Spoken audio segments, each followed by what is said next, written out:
pleasure to welcome you all to today's research lunch on systematic review from research questions to publishable evidence.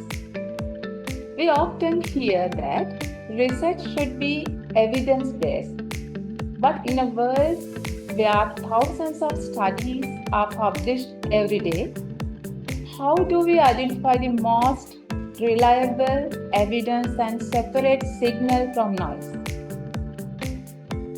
One of the most powerful approaches is the systematic review, a method that enables researchers to rigorously collect, evaluate, and synthesize existing knowledge to answer important research questions.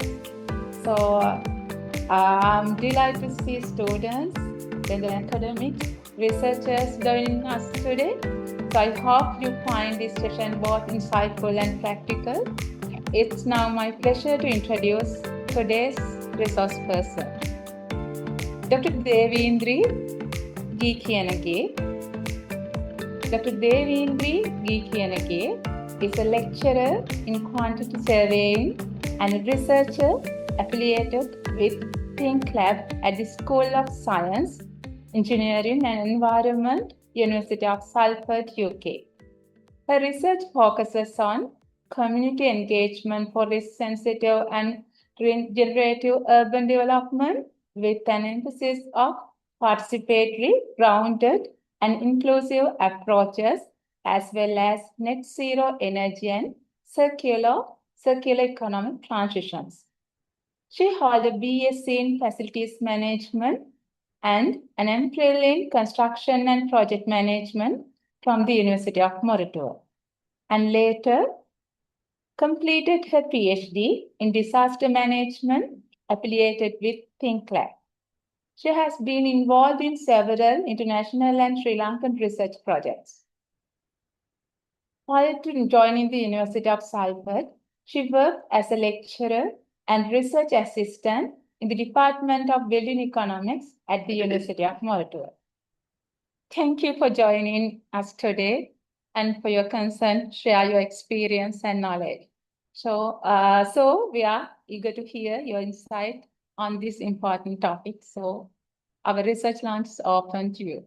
Thank you. Thank you very much, Naini, for the kind introduction. And it's a great pleasure to be back here at the University of Moratuwa because I've been, doing my degrees here and then also worked as a researcher and an academic member at the Department of Building Economics here. So it's great to see that you're all here to network with the staff members and also with the postgraduate researchers within this particular session. Well, so as we all know, this session is around systematic review. So how we could bring, our process of reviewing literature into the publishable evidences. So I'm here to share my experience and insights with you. And I'm sure that you all have lots of things to share and discuss with us today because systematic review, or if you take the generic term of it, like literature review is one of the basic components in any research. So we're all familiar with this particular topic. But what we're trying to say here is, why systematic review and what's the importance of it, right? So, so in this particular session, so what I'm trying to discuss is, so let's try to understand what is a systematic review first, and then when to apply systematic review and when not to conduct systematic review. So what's the basic importance behind it in terms of the other review types?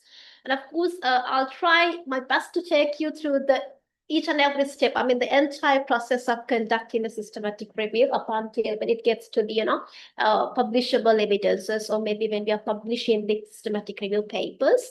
And of course, I'm sure that we can save some time to discuss our practice and experiences in terms of different systematic reviews as well.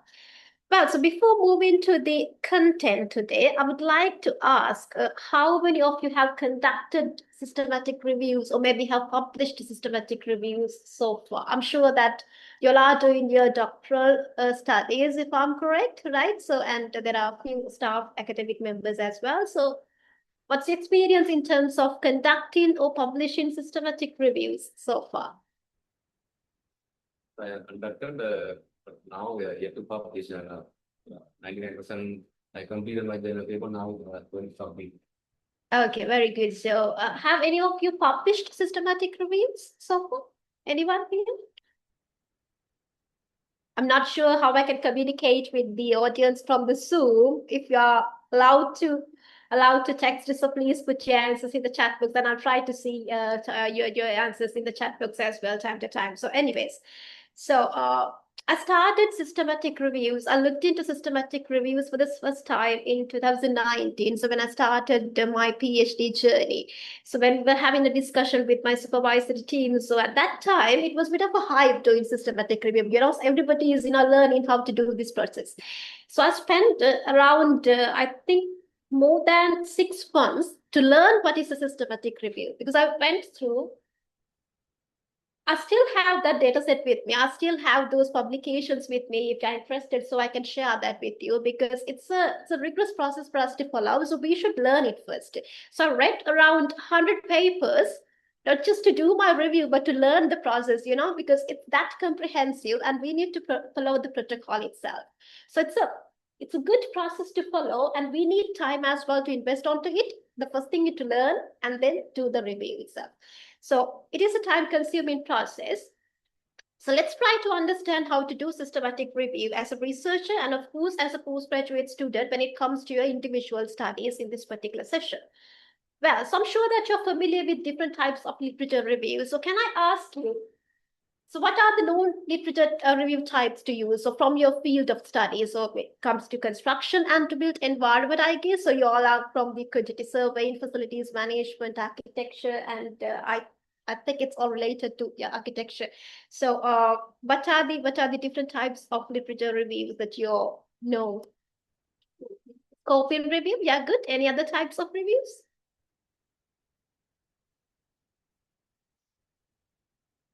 Narrative is basically narrative literature. Narrative literature review, yeah, that's one of the types. Anyone else?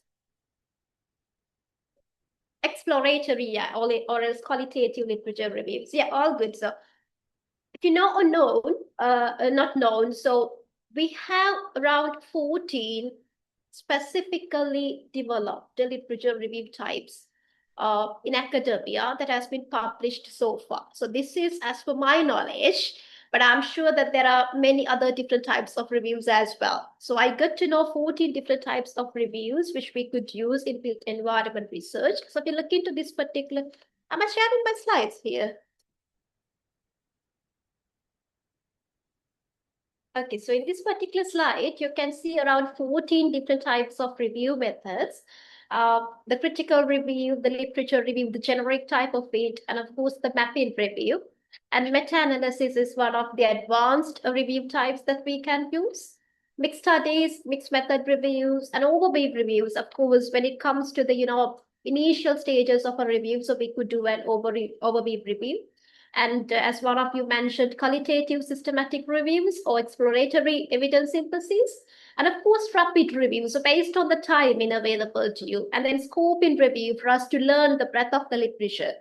And then state-of-the-art review. So that's one of the methods that we could use to know, so what is the current state-of-the-art within the particular field of research. And when we come into the topic today, so we do have systematic review and then systematic search and review, systematized review, and umbrella review. So these are the main key types of literature review that we have identified so far in the academic literature.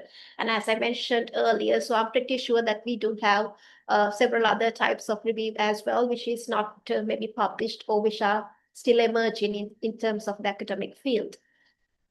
Well, so I think when it comes to a research or maybe into a literature review, the most challenging task or the most challenging aspect is to learn how to conduct a review. But I think the challenge is to really see, so really to define and decide.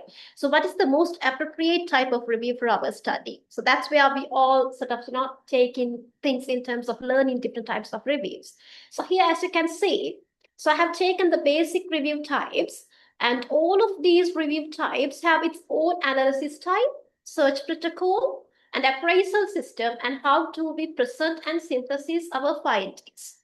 So in terms of the generic literature review, so that's going to be sort of, published materials that provide in examination of recent or current literature. So this could cover a range of subjects, and when it comes to the analysis, it should or it could include the chronological basis or conceptual and thematic basis when it comes to the presentation of findings. So when it comes to critical review, so that's all about how we critically evaluate our literature. So what is the depth that we could go far in terms of analyzing the literature? So that's the critical review. So we are coming with sort of arguments and the contradictory viewpoints in terms of critiquing the literature. So that's all about critical review. Scoping review is sort of a preliminary assessment of literature in terms of understanding. So what is the breadth and depth of literature in the particular field? So what is the scope? So what are the other related subject areas? So especially if you wanted to go for a systematic review, so the best practice is always conduct a scoping review. So see what is the level of literature available in that particular field before moving to systematic review. So we could use scoping review for that particular purpose. That makes sense to you all. And state-of-the-art review, as I mentioned earlier, in terms of understanding the more current matters or in terms of understanding the emerging trends, so what has been done and up to what extent, so we could use state-of-the-art review. So we'll come to the topic of systematic review in a minute, but before that, I would like to highlight this particular point. So we have a review type called systematic search and review. So what is the basic difference between a systematic review and a systematic search and a review? Have you heard of this particular term, systematic search and a review, before? Well, so I would say that systematic search and a review is one of the primary versions of systematic review, but the basic difference here is in systematic review, we are following a guideline. So we have a protocol to follow. So that's one of the key components which comes under a systematic review. But in systematic search and review, we don't have any protocol to follow. So we're trying to adapt the baby steps of systematic review, but we are not following the protocol. So mostly these results, when it comes to systematic search and review, they take a tabulated sort of format when presenting instead of a narrative format, which we could use in systematic review. So we try to summarize the research, taking the primary steps of systematic review. Well, the other important type of review is systematized review. So the basic difference here is, then again, this is also one of the versions which we could adapt from the systematic review.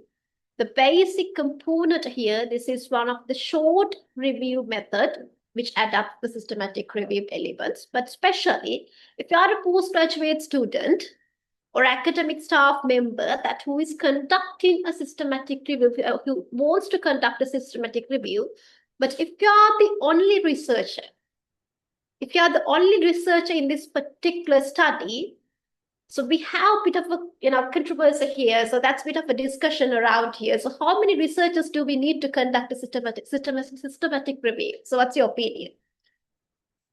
At least 3. Okay, any other answers? Well, I would say, so from the published material, it says that we need at least 2 researchers to conduct a systematic review.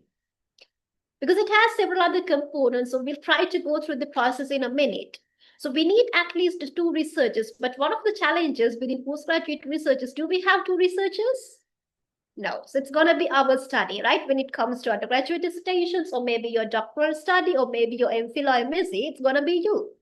So you're reviewing the literature, maybe your supervisor is sort of assisting you, and they may be, reviewing your drafts and all, but are they reviewing the literature? No. So that's one of the main points we need to address. And that has actually come sort of ill practice in terms of systematic review nowadays, right? So one of the key things that you should learn from, like when you're going through the different aspects of review, I think one of the things for us to learn is, for us to say that we are doing a systematic review, it should include at least 2 researchers or 2 reviewers. If you really wanted to adapt the systematic review to your postgraduate study, that needs to be themed, or that needs to be labeled as systematized review, which is the shortest and student-friendly version of systematic review. And one of the key components which systematized review doesn't have is the analysis of the reviewer biasness or research biasness. So we are sort of excluding that element from the systematized review to adapt that process to postgraduate researchers. research with single researcher. That makes sense to you? I mean, like we had this discussion around a few research groups, and they really wanted to adapt the method, but one of the main limitations is there's only one researcher. Well, the other thing is, so when it comes to systematic review, so as we all know, so it aims to provide an exhaustive summary of current literature to answer to a focused research question. So the other thing is, so in a research, especially in postgraduate research, so we have several objectives, several research objectives. And from the research objectives, we are trying to formulate a set of research questions as well. So when it comes to systematic review, so one of the critical concerns that I would like to discuss here is, can we address several research questions in a single systematic review? What do you think? Can we address several research questions in a single systematic review? So my opinion or my understanding is, no, we can't do that. Because in a systematic review, we should develop a focused research question. For example, if you have a set of research objectives, so let's say that you have a research objective to understand the barriers and enablers in a certain field of research or practice. And your second objective could be in terms of understanding the stakeholder network in that particular field of research, right? So we have two research objectives. So can we address those two research objectives or those two research questions in a single systematic review? No, we can't do that. Because in terms of conducting a systematic review, we should have a specific or focused research question that we have developed to assist the review protocol. So a single systematic review can only address a certain specific focused question. So that's why it's important for us to understand before we do in a systematic review, so what is our specific research question or the review question? So we convert our research question into a review question in terms of systematic review. So here, we use different types of bibliographic databases, or we call these as research repositories. And I'm sure that you all know these different types of repositories listed here. And some of these databases are index databases like Scopus and the Web of Science. And some of these databases are full text repositories like Emerald Insight and Science Direct. So based on the type of the data set or type of the repository, so please make sure that you are using the correct terms. So not all of these websites or the databases are indexed. So Scopus and Web of Science are indexed. So likewise, so we should use the correct terms when we are writing our evidence into publishable versions in terms of what are the databases we have used. So I think that's one of the key things to capture. And one of the key components or elements in systematic review is your search needs to be reproducible. It should be reproducible by other researchers, and you should allow the relevant in terms of, you should provide the relevant components or the full search strings and the process, the reporting mechanism fully for other researchers to reproduce your systematic review. So that's one of the key benefits and components in systematic review. And it's quite important to have predefined inclusion and exclusion criteria. So because that sets the boundary of your research. So without having inclusion and exclusion criteria, you could sort of, as you're conducting your review with multiple reviewers, you could deviate from the protocol. To set the boundaries, to set the limitation, it's quite important for you to have predefined inclusion and exclusion criteria when you're selecting the review studies or review sources or reports. And most importantly, as we discussed, it should include or involve at least two researchers in terms of comparing the research evidence, in terms of analyzing the robustness of your research methodology, and of course in terms of sort of doing the response biasness or else the review biasness. So that's one of the key components when it comes to the number of researchers. Well, So as we discussed what is a systematic review, so I think it's important for us to understand when do we need to conduct a systematic review and when not to conduct a systematic review, most importantly. So I would say if you wanted to confirm current practice, or if you wanted to address any variations in the current practice, or if you wanted to identify the new practices or emerging trends, so you have the possibility of conducting a systematic review. And then to establish the quality of existing evidence. If there's a particular topic, so let's say about BIM or something related to construction management. So if we have any sort of, contradictory viewpoints in applying a particular element, particular practice into an industry, so of course we could do a systematic review in terms of establishing the quality of existing evidence, and to address any uncertainty or variation in practice that may be occurring. So that's highly related to the medical field, especially when they're conducting the clinical trials. So they wanted to compare across the different medical systems and treatment systems and medication systems. So we try to go with the uncertainty of variation in practice. And of course, to identify gaps, deficiencies, and trends in the current evidence, so we can use systematic review. And to produce statements to guide decision making. So when it comes to policy development, policy-oriented research, in terms of, we need to learn the international practice. We learn to extract things from the international evidence. So we could use systematic review for policy-oriented studies as well.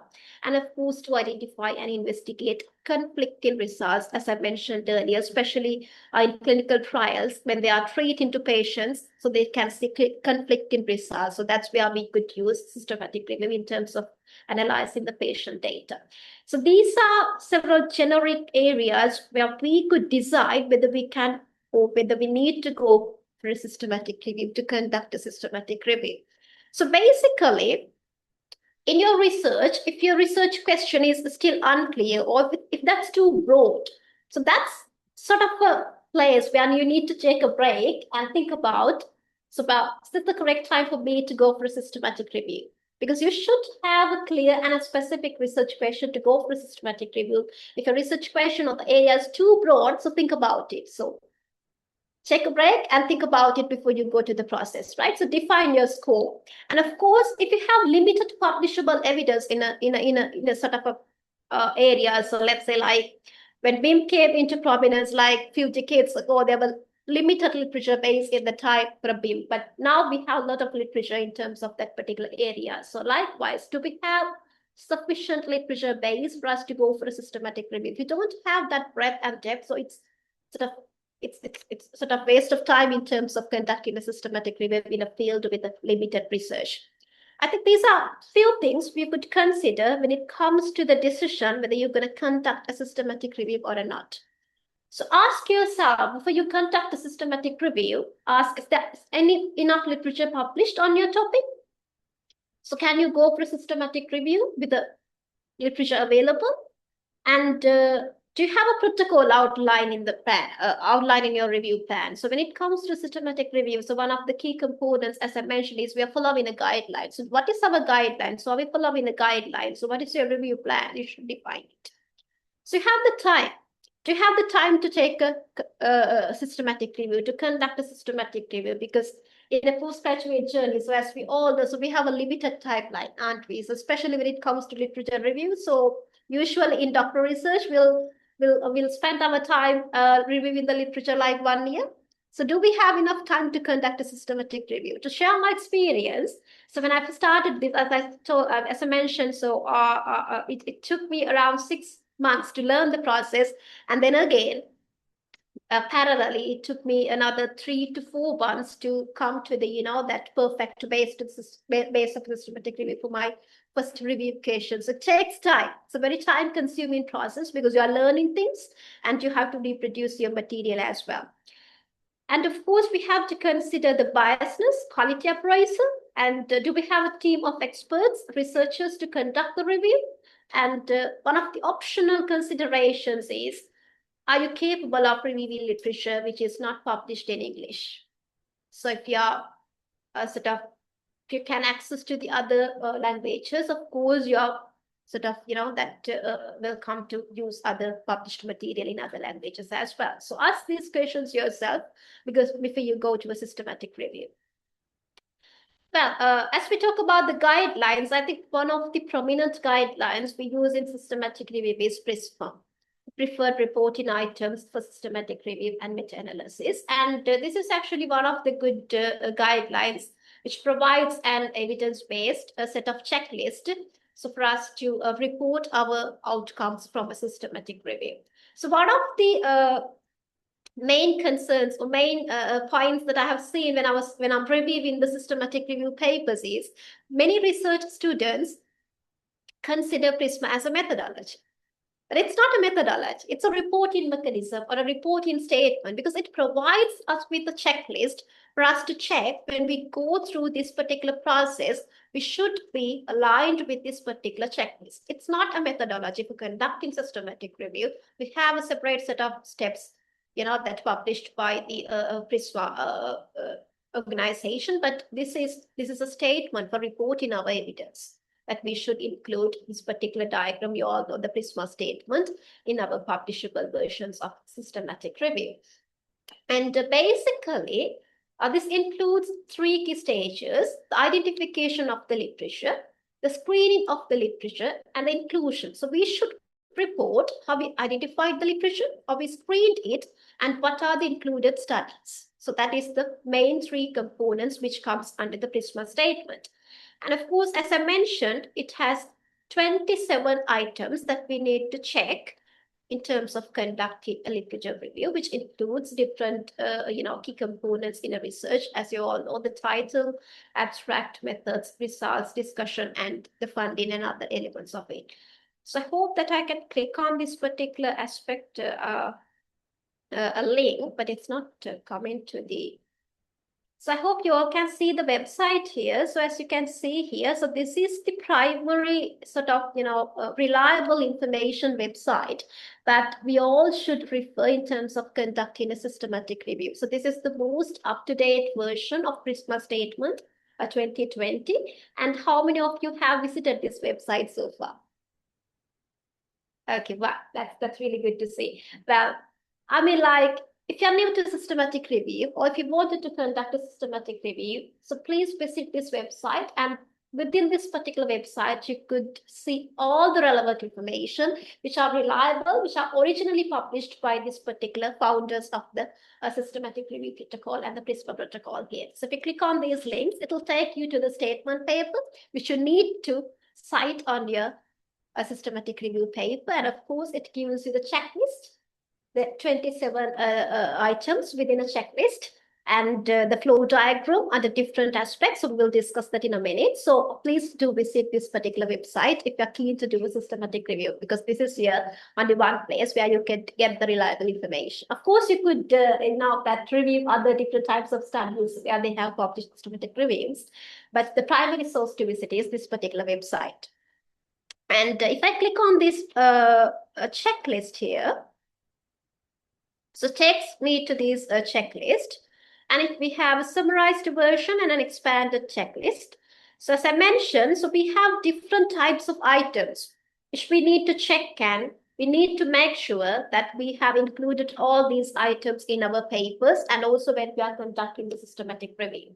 For example, in your title, you need to identify your report is a systematic review. So when you're publishing a systematic review paper, don't forget to include that particular term in your title. It needs to define as a systematic review.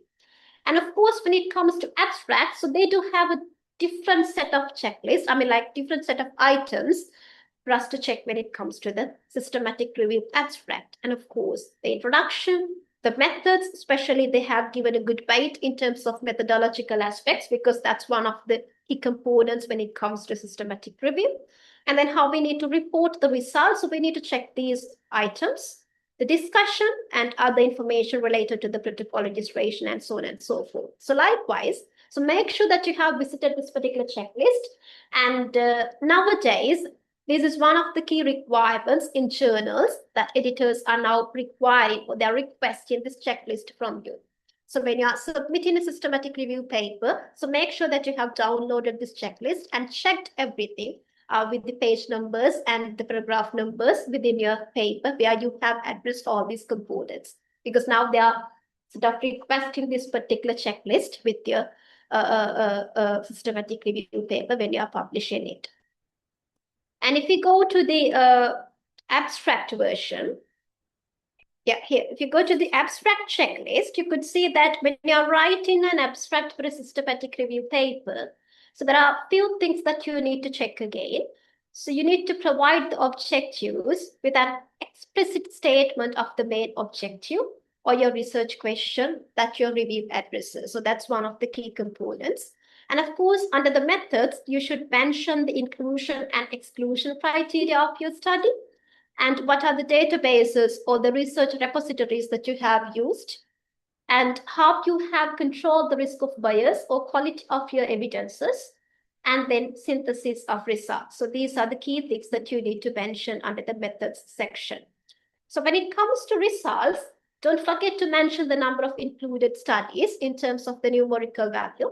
And of course, you could synthesize the main components or the main sections of evidence that you have included in your paper. And under discussion, the limitations of the evidence and interpretations and other aspects, especially if you have a registration number for your paper. So that's one of the key components to include. Well, so going back to the presentation. So I believe that we all are familiar with this particular diagram, the Prisma diagram. And this is the updated diagram from Prisma 2020. And I'm sure that you know this particular part, the second part of this diagram, which is the identification of new studies via databases and registers. And this particular part was adapted recently to include the identification of new studies via other methods. So which means, so when it comes to systematic review, as we all know, so we are referring to different databases like Scopus, Web of Science, and maybe the full text repositories like Science Direct. Is it sufficient for us to limit our search to these databases or repositories? What do you think? We could do that, but still, in terms of the recent developments of the Prisma statement, they have come up with this particular argument. But we always go with the, that rigorous evidence, the publishable evidence, indexed evidence, reliable evidence in terms of systematic review. There are grey literature as well. So it doesn't limit for us to go into grey literature. So that's why they have included this particular aspect here, identification of new studies via other methods. This particular part here. It allows us to include literature from other sources such as Google Scholar or maybe generic Google search, surfing websites and all. So within this particular aspect, you could include the number of websites that you have referred to, and number of organizational reports that you have referred to, and of course, citation searching. So what is this? Citation searching. So when you take one of the papers from your, let's say from your data set, you have to go to the referencing section. And within that reference section, there may be papers which haven't captured into your search. So that's called citation tracking. So when you found a certain paper from the citation tracking, so this is where you should report that particular paper. It doesn't include under the main, set of reports, but it comes under this particular section with the citation searching or citation tracking. Well, this particular section here, so why don't have this particular box here, previous studies? The first column here, the first segment here. So this particular diagram shows you, if you have, when you are doing a systematic review, you should first search and see, is there any other systematic reviews that are published previously in this particular topic? If not, that's going to be the first systematic review in that particular field. If that's available, you should develop your review from that point onwards, because there's already another systematic review which has already been conducted in that particular topic. So you should take that into account first and analyze the depth of that particular analysis and the time framing of that analysis. And then, of course, you could move from that point onwards. So that's why we do have this particular section here. to include the studies that are included in previous version of reviews. So how many studies were included? And reports of studies included in previous version of review. So what is the number of reports? So likewise, we could then conduct our systematic review from that point onwards. It could be like, if they have done their systematic review from 2000 to 2010, you could start the same, you could do the same process, but from 2010 onwards, because you are considering the previous systematic review in that case. There's no any systematic review that is conducted previously. Of course, you could eliminate this particular first part and you could start with this particular second part here. Well, if you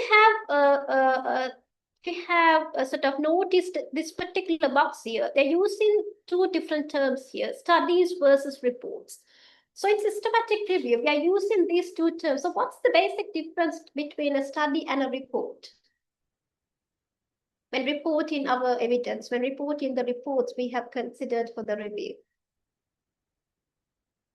What do you mean by a study? What do you mean by a report in systematic review? So simply, when it comes to a study, for example, if you take one of your studies, so you could develop and you could publish multiple reports or multiple research papers from a single study.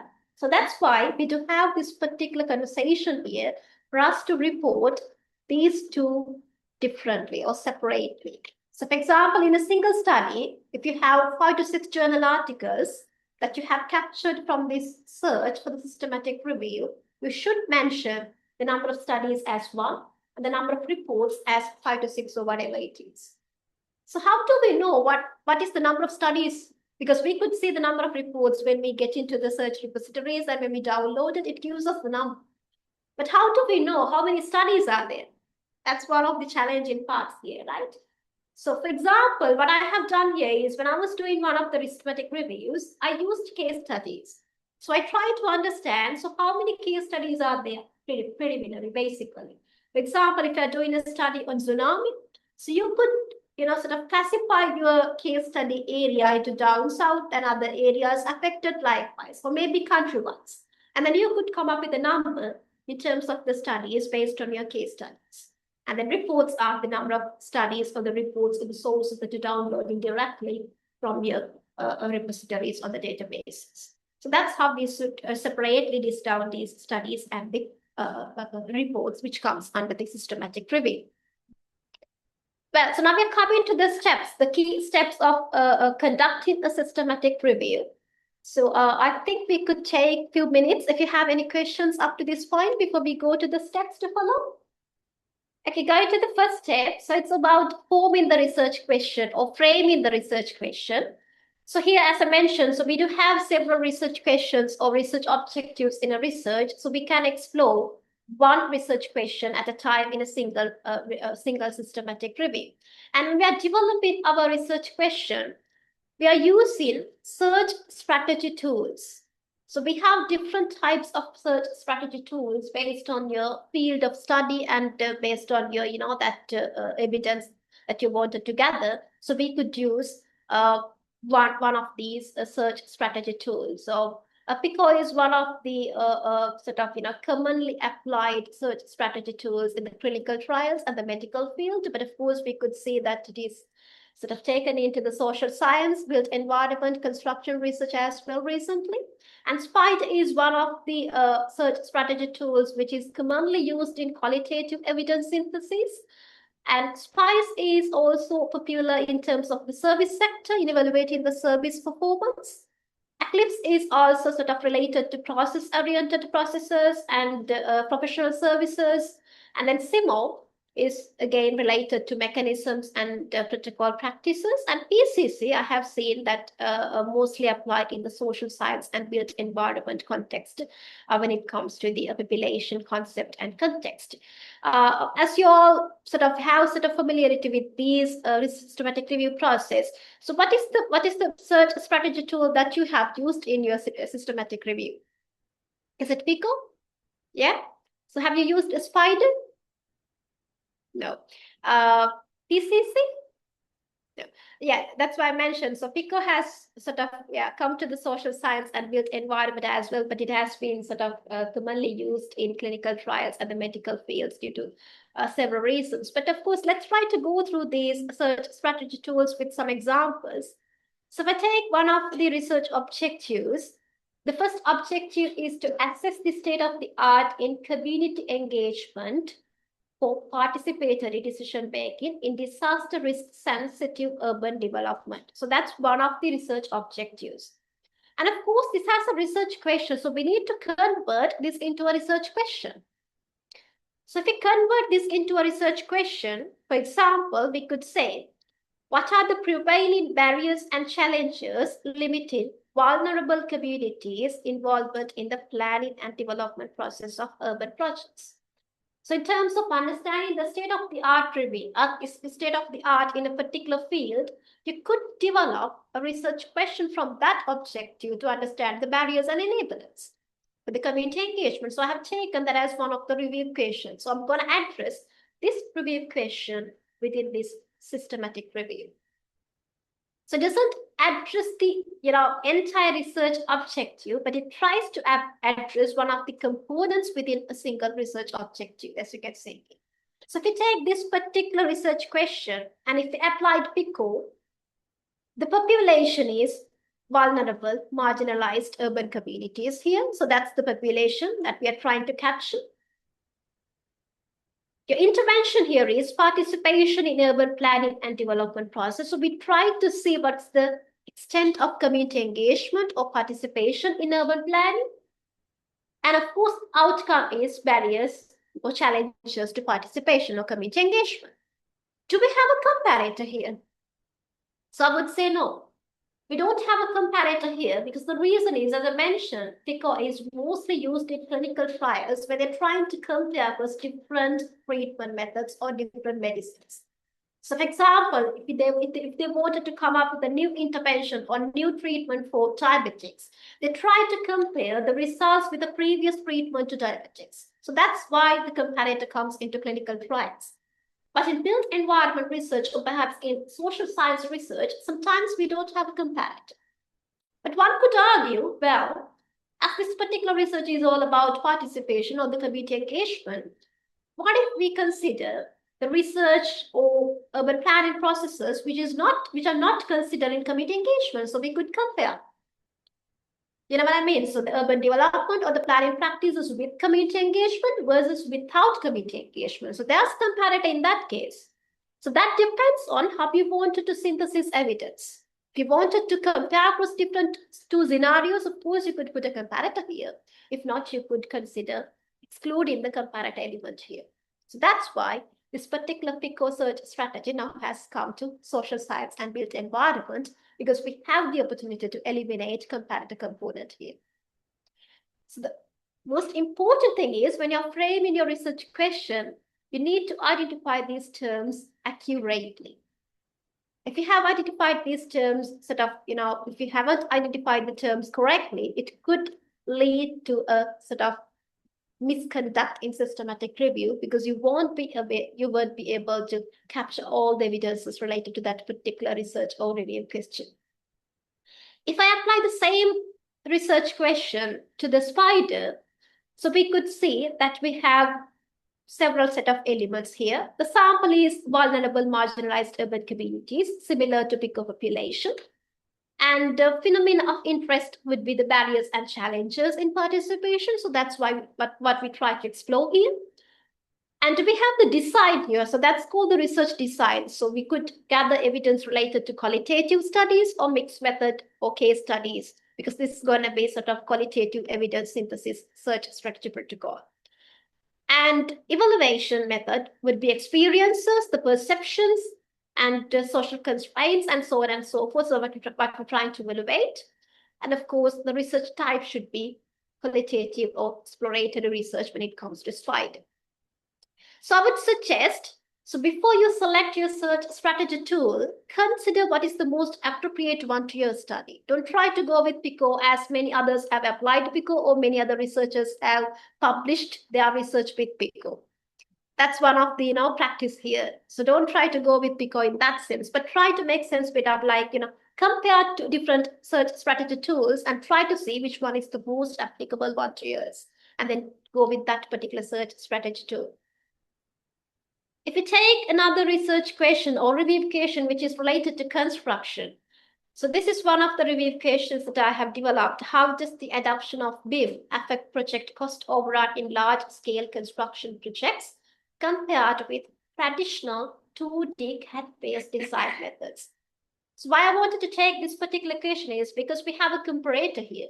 So we try to compare BIM adoption with the traditional 2D CAD-based methods. So we have a comparator here. So in that case, so based on your review question, you could include a comparator or you could exclude the comparator.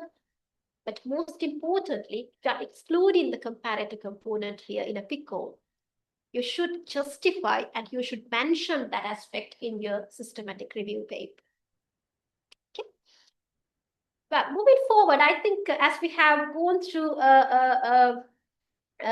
few slides so far, I would like to come to a bit of an interactive moment with you all. So if you have your review question ready, so would you like to scan the code here and post your review question and try to understand and identify? So what is the most appropriate search strategy tool? And if that's PICO, so what is your population? What's your intervention? What's your outcome? Or that's spider, so what's your sample? If you can take a few minutes. I hope we have time. Right? Yes, Yeah. yes. If you can take a few minutes and if you wanted to post your review question here. So we have 3 questions here. So I would like to take one of these questions for the discussion, if you like.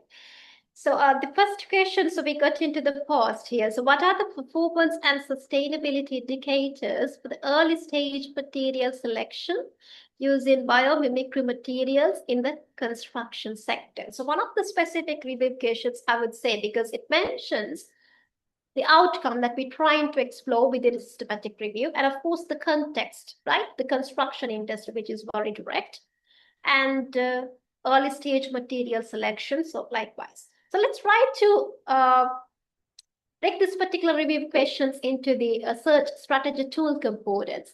So in terms of your opinion, so what do you think? So which search strategy tool is the best or the most appropriate for this particular review question? We consider this one. What are the performance and sustainability indicators? Is it PICO or SPIDER? So if we have a debate between SPIDER and PICO for this particular example, who vote for PICO? None? One, okay. Who vote for SPIDER? Well, so if we go with PICO, what are the performance and sustainability indicators for the early stage material selection using biomimicry materials in the construction sector? So here, so what do you think? What's the population? So what is the population we're trying to consider if we go with the PICO? So that's very specific here. So because we're trying to evaluate the biomimicry performance within the construction sector. So construction sector or the construction projects, or could be early stage design process as mentioned here. So that is the population component here in this study. And the intervention or the exposure element here is, as you can see here, it's biomimicry materials. So that's why what you're trying to explore within this particular review question. So that is your specific focus, biomimicry materials. So it could be nature-inspired materials as well in another term. The outcome. So what is the outcome you're trying to capture? So to my understanding, it seems to be the performance indicators and the sustainability indicators, right? Because it mentioned performance and sustainability indicators. So that's what we try to capture. So that is the outcome for this particular review question. Do we have a comparator here? It's not explicitly stated, but one could argue, as I mentioned, one could compare biomimicry practices or biomimicry material with traditional material selection for the construction sector. So that's how you could frame your review question with a search strategy tool. So likewise, you could use different tools based on your, sort of the type of evidence that you wanted to collect.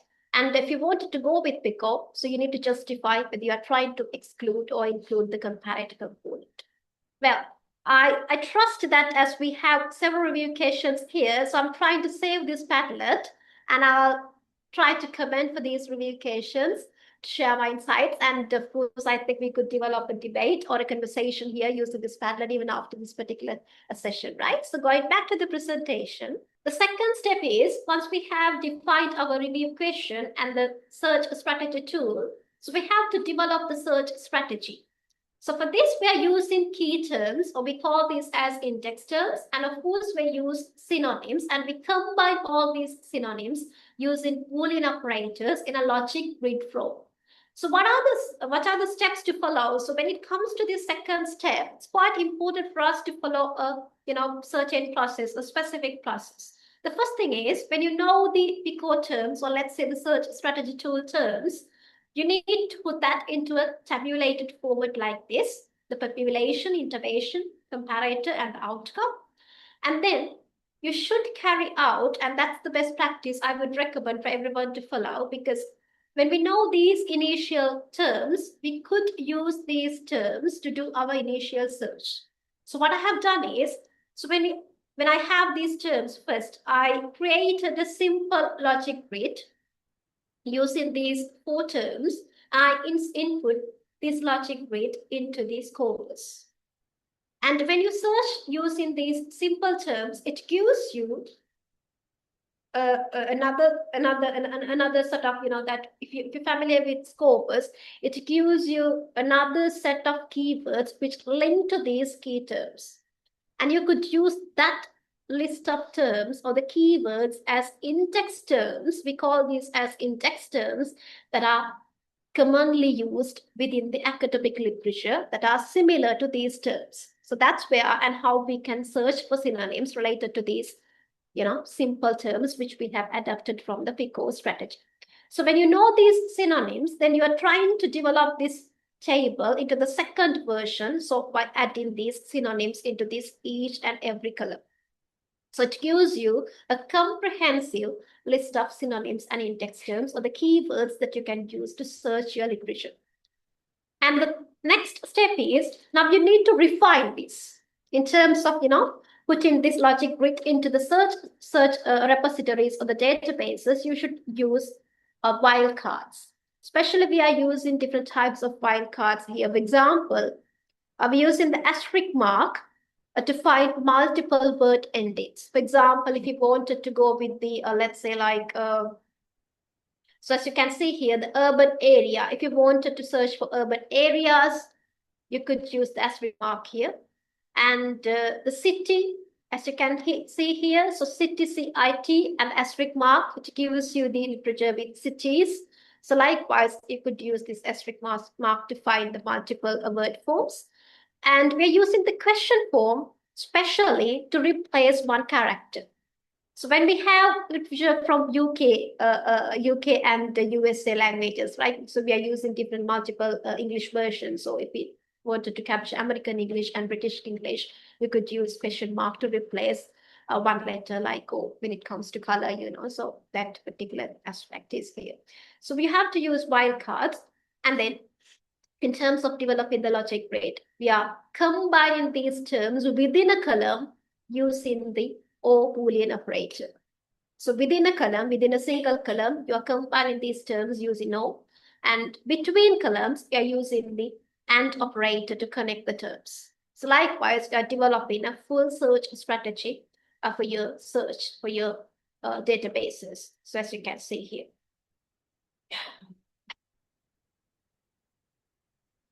The next step is setting the inclusion and exclusion criteria. So how do we set these criteria?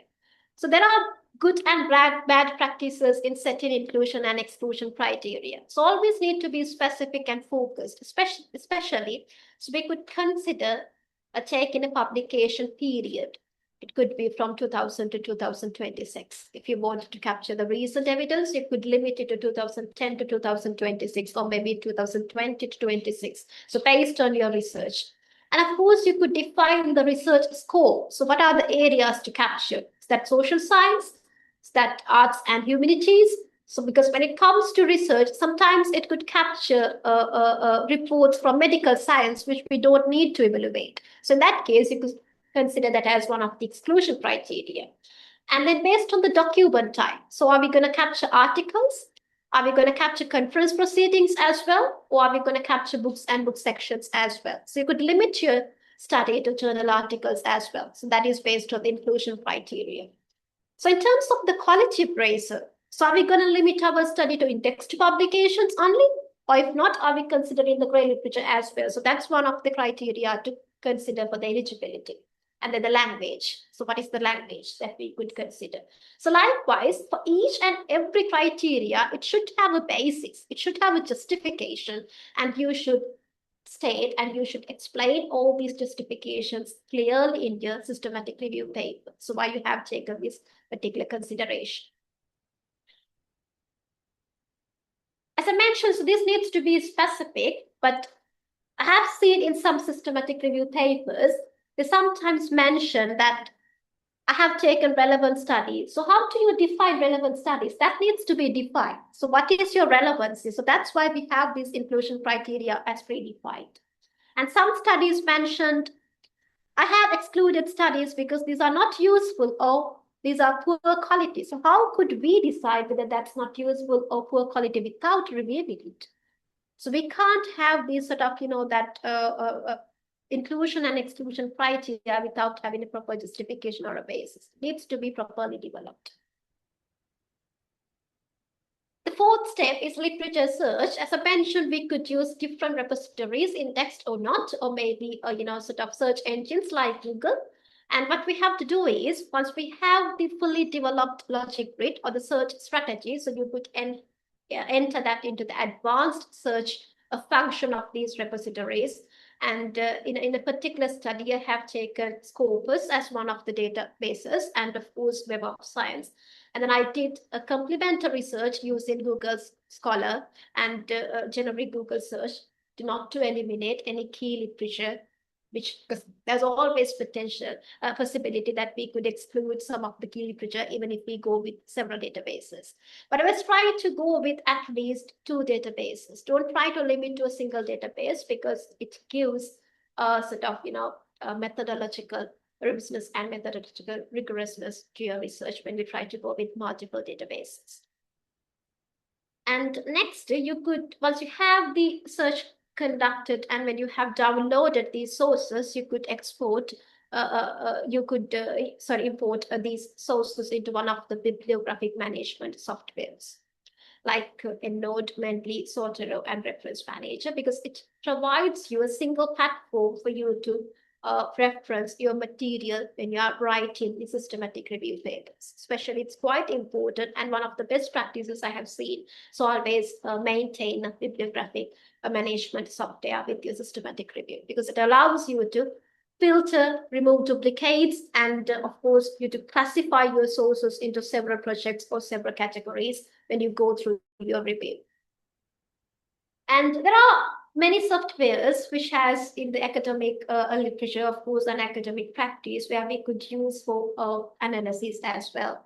So when we have gone through the screening process, when we have gone through the search process, the next thing is screening the literature. So always use softwares like rigour. I'm sure that some of you may have used this rigour software. Anyone who has, yeah, good. So this is one of the very good software, I would say, because I have used the software in 2 systematic reviews with set of reviewers. And we have used this to import our literature, and of course to make a discussion around the literature, so whether to accept a literature report or whether to sort of eliminate a literature report. So we could do our review individually, but of course we could add our comments and the discussions to this particular platform. And when it comes to the discussion and the reflection meeting, we could use this software for our review discussion. So this is one of the effective softwares we could use. Well, again, one of the screenshots that I have taken, as you can see here, it gives you all the details of the inclusion, what have been included in the study, and what's excluded, and how many of reviewers have accepted a review sort of a report, and how many have excluded a report from the systematic review likewise. And then when it comes to the analysis part, this is one of the misconceptions in systematic review. So many researchers think that when they have gone through the search and when they have come to the Prisma flowchart, so that is the end of systematic review. No, that's not the end of systematic review. So similar to other generic studies that you are conducting, we should come up with the evidence. We should come up with the synthesis of results of a systematic review. So otherwise, what's the sort of importance, or what's the purpose of consuming a lot of time in terms of reviewing? It's not just about the numbers. So in most of the systematic review papers, they try to come up with the classification of reports based on the countries, based on the timing, chronological order of the papers. But of course, go beyond that point. So you need to come up with good evidence basis to it. So try to come up with the limitations of the existing research. So come up with your own interpretation to it. So what are the limitations? Compare those different methodological aspects and try to come up with the emerging trends. And if you know, so one of the key elements that should include in a systematic review paper is the research gap. So that's why we all conduct a systematic review at the beginning of our research, for us to explore and for us to understand, so what are the research gaps?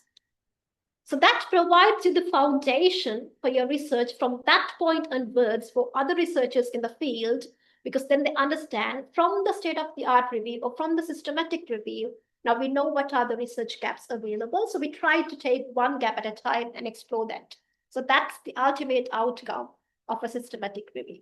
So don't try to limit your analysis to the qualitative aspects of it. So try to go beyond that and try to come up with several good sections to the evidencing or the synthesis of your results. Always try to come up with the research gaps. So that's the ultimate outcome that we expected to see. So you could use different qualitative data analysis tools like NVivo and MaxQGeo. So I have used MaxQGeo when I was doing my PhD, and I used inductive coding. And I come up with several, as this particular study is based on the barriers and enablers, I have come up with different themes to barriers and enablers. So it's not just qualitative, but a very comprehensive narrative synthesis as well. So finally, we need to report our studies. So this is the generic template that we all use in. So as I mentioned, you need to identify the studies from databases and report up to how you have included the studies and the reports, and of course the identification of other reports from other databases as well. Well, so I think there are a few more slides, a few slides for us to make a discussion. So one of the key components here is how to appraise the quality, how we address the bias in systematic reviews. There are many tools and softwares for us to do that, many tests. And if you look into the selection bias at study level, you could use risk of bias tools, or we call this as ROB2. If you search this particular term, you'll be able to navigate into several other multiple resources that you could look into how to analyze risk of bias. And of course, we have to address for the publication bias, and we could use funnel plots for this particular test, and reporting bias as well. So that's why we always use the Prisma protocol to eliminate the reporting bias as well. When it comes to built environment research and construction sector related research, I would say dual screening by independent reviewers is one of the common strategies we could use to eliminate or to address the selection bias. And use multiple databases, and use citation tracking, and use Rayleigh pressure as well to address the search bias. And of course, you could use Rayleigh pressure to exclude or to eliminate or to sort of reduce the publication bias. So these are the key types of bias, and the review bias, reporting bias, and other study quality bias, and so on and so forth. So I'll leave this slide with you so you can learn more about in terms of addressing these different types of bias when it comes to systematic review. I think that's one of the key components. When you're writing a systematic review, don't forget to include a section on quality appraisal or addressing the risk of a research bias, right? So that's one of the key components. Well, so what are the common mistakes that we do? So sometimes most of the researchers, they don't check whether there's any sort of already existing systematic review in the topic. So that's one of the components. and weak or ill-defined research questions. So always try to define and have a focused research question. Don't simply follow another paper. Go to the website, which I have introduced here today. And if you are familiar with that website, go to all these checklists and try to go with the protocol. So time, consider whether you have good time for the systematic review. Do you have researchers, more than 2, at least 2 researchers? So try to report everything that you are doing in the review process. So how many papers were considered, how many eliminated, and why? What are the reasons for elimination? So all these things needs to be properly reported.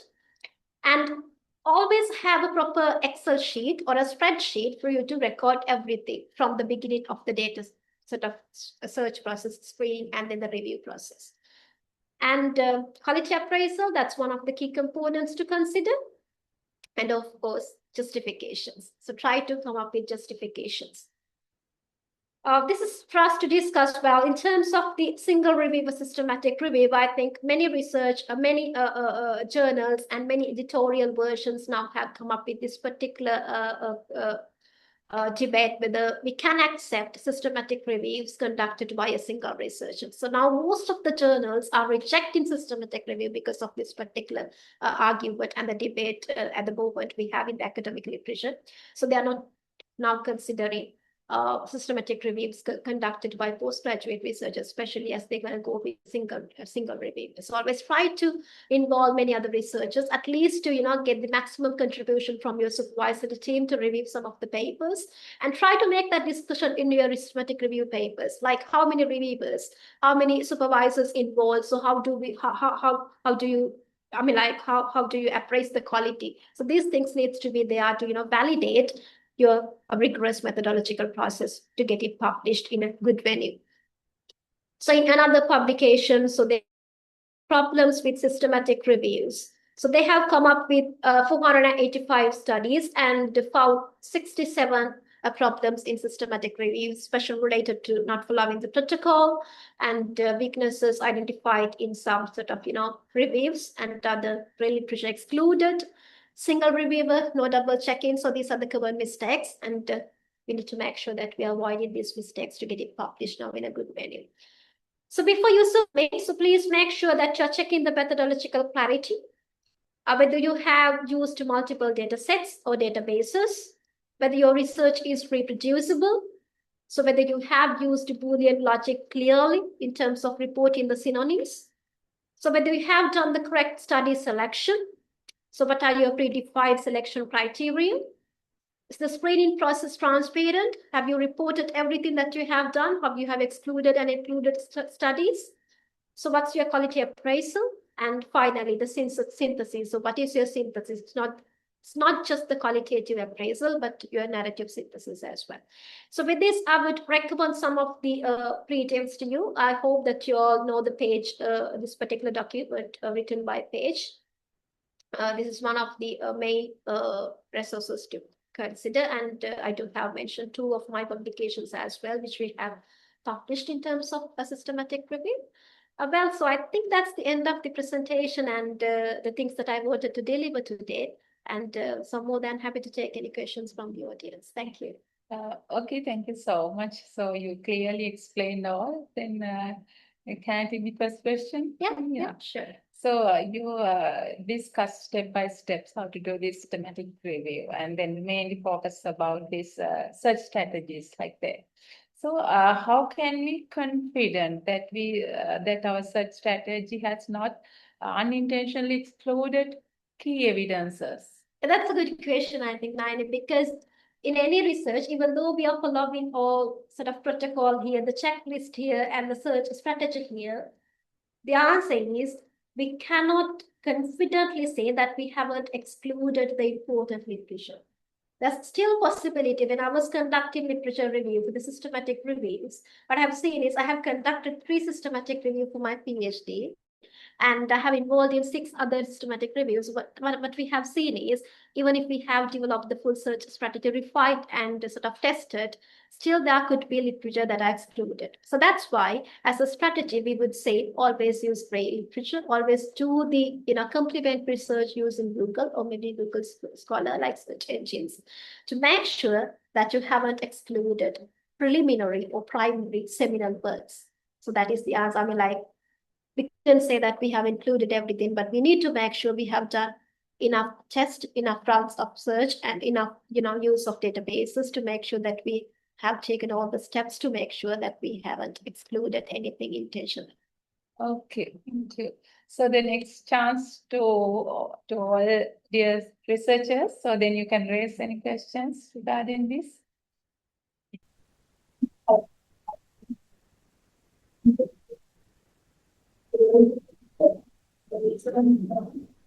I think so there are not research in the competition. Also, now, research snowball search. Snowball search. Snowball searching, yeah. Yeah, that's not the same actually. Snowball searching is something related to citation tracking. So when you refer to a paper, so you have a reference section, and within that reference section, you need to see that any seminal studies which is listed on that reference section, but still which is not included in your data set. So that's called snowball. You're referring to a report, and from that report, you're learning there could be another report which is missed or that you should include separately into your data set. So I hope that's called a snowball searching, and something related to citation tracking. Yeah. Do you implement the systematic reviews AI tools such as ACID? Well, yeah, I'm sure that there are many AI tools now, because when I was doing my literature review, systematic review, software which I used is Ryan actually. There were no many AI tools at that time, but yeah, I know there are systematic review AI tools now. Of course, you could use these tools. But the main point is when you are doing the review with multiple researchers, so come to a table and discuss the quality, the biasness of the review process, and then of course you could use these assistive tools to conduct systematic review. There are no limitations to it, but when you're reporting, I think, to my understanding, not many journals are now sort of accepting AI tools as a reviewer. So that's one of the concerns, because that comes from the experience and our sort of academic qualifications for us to interpret the results. So AI, of course, can do that, but of course, you have to very carefully select the journal to publish in that case, because not many are accepting AI tools as reviewers these days. We was science, paper science. I came across related applications as well. Okay. From Web of Science. Both. Both means Scopus as well. Usually Scopus and Web of Science are meant to be like without predatory journals, but of course, if you have seen that, yeah, I think you could make a comment in that case that you're excluding this particular report because it has been identified in the predatory journals database. I haven't seen that. I haven't come across any systematic review tables which has mentioned that particular aspect, but that's good to learn that point as well. So I think we could clearly and we could be transparent in that case. That could be one of the exclusion criteria for your reports. Yeah, my area of study is related to information management. So there are two papers in chemical pharmaceutical journals. It could be, I mean, like, it depends on how you have developed your search strategy, because when you have developed your search strategy, when you input that to your Scopus or Web of Science, you could use the filters. So under filters, you need to exclude the medical related journals.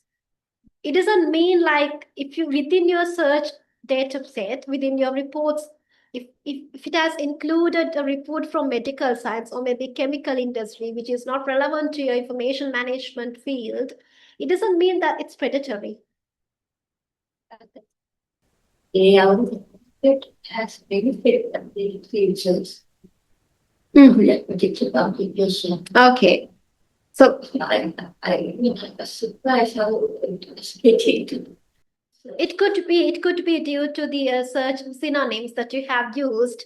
It could be papers which are coming from other different aspects or different fields that are not relevant to your field or the topic, in that case, you could use that as one of the exclusion criteria. So you could predefine that. So any study, if there's any studies from the chemical or medical science related fields, that I'm excluding those studies because these are not related to my field of study. So that's one of the criteria you could use.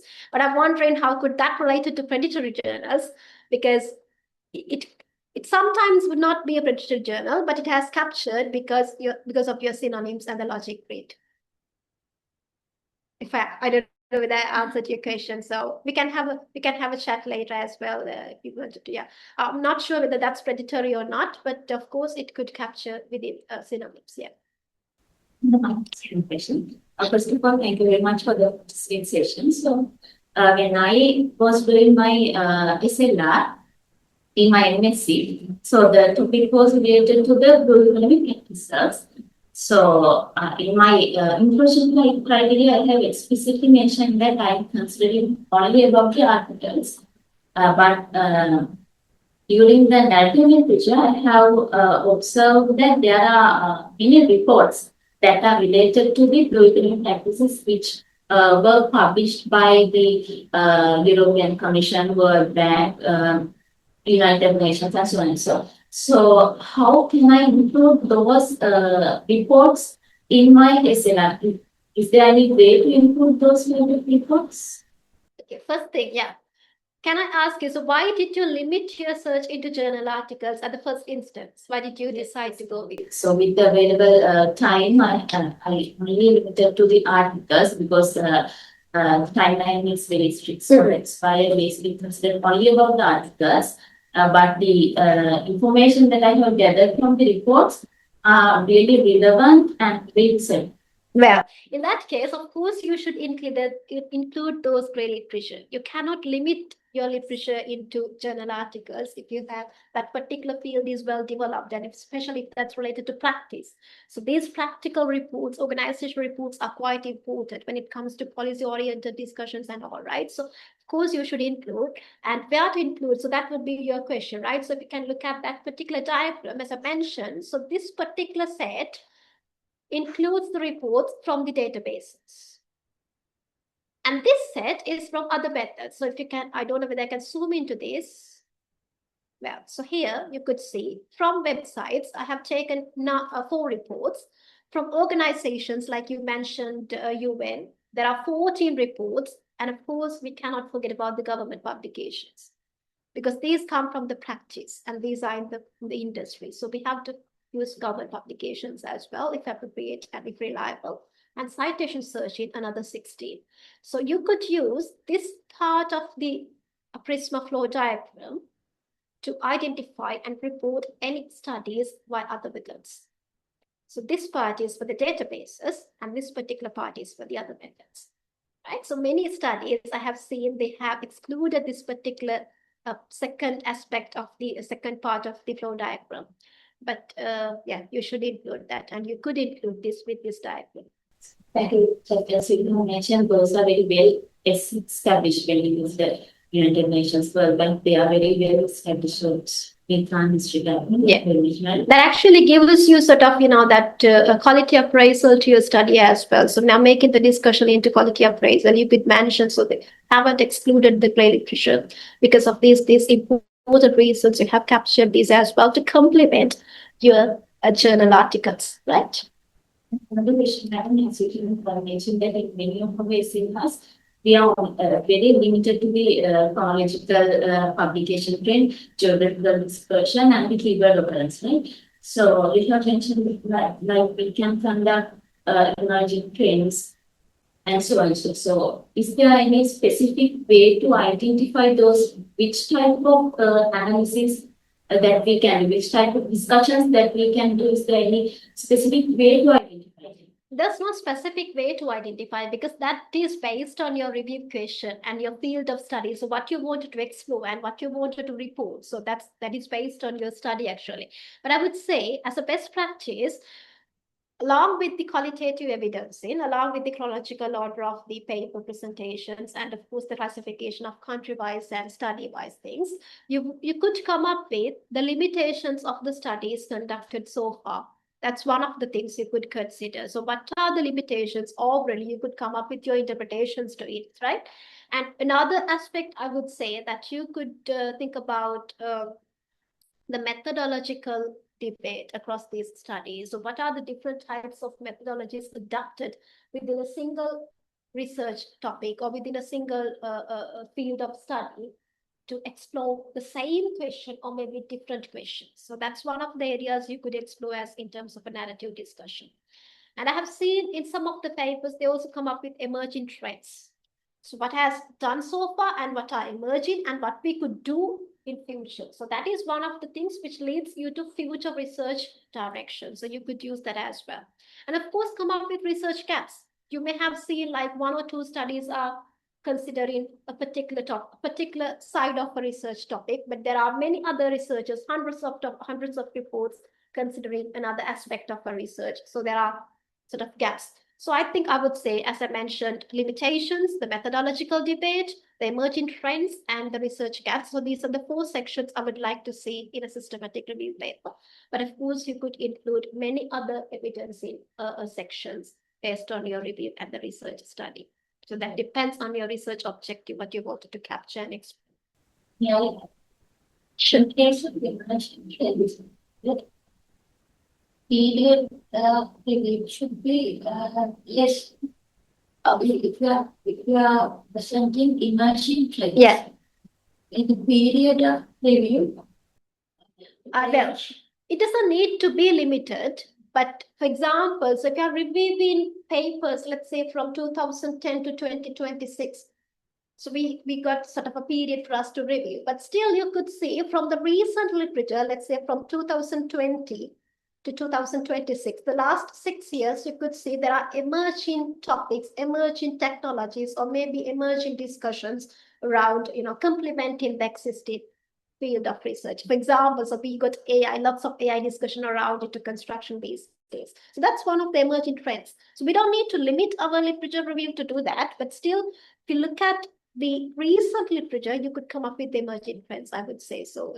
Most of the earlier literature, the emerging trends or recommendations in the earlier literature are now satisfied. Are now being satisfied and are now in practice, or maybe those have been eliminated or sort of, I understand. But I think as we got a publication date to a systematic review paper, and as we need to sort of, clearly stage the scoping period, the review period, for any reviewer or any researcher, for any user who is referring to your research, they know what is the timeline of your research. So they know what are the emerging trends, how that applies to this type or not, whether they are sort of outdated or not. So I think that makes that clear. Okay, so I think no questions. So before we conclude this session, let us take a moment to thank our eminent resource person. Thank you so much, Dr. Devi. So I think our students learn a lot from you. So you clearly explained all the things. So your willingness to share your experience and all those things are highly appreciated. Those, and we'll continue further when you visit again. So thank you also all participants to joining us today. Then with that we conclude today's research lunch, and thank you. Looking forward to meeting you the next research lunch next month. Thank you all and goodbye. Thank you everyone. Thank you, Naya, for inviting me as well, and thank you everyone for joining. I hope you learned something new, or at least try to sort of clarify your doubts in the systematic review. And I know that you all know me and you get my email address, so welcome to email me at any time with any research questions, anything for us to discuss with. Thank you. Thank you.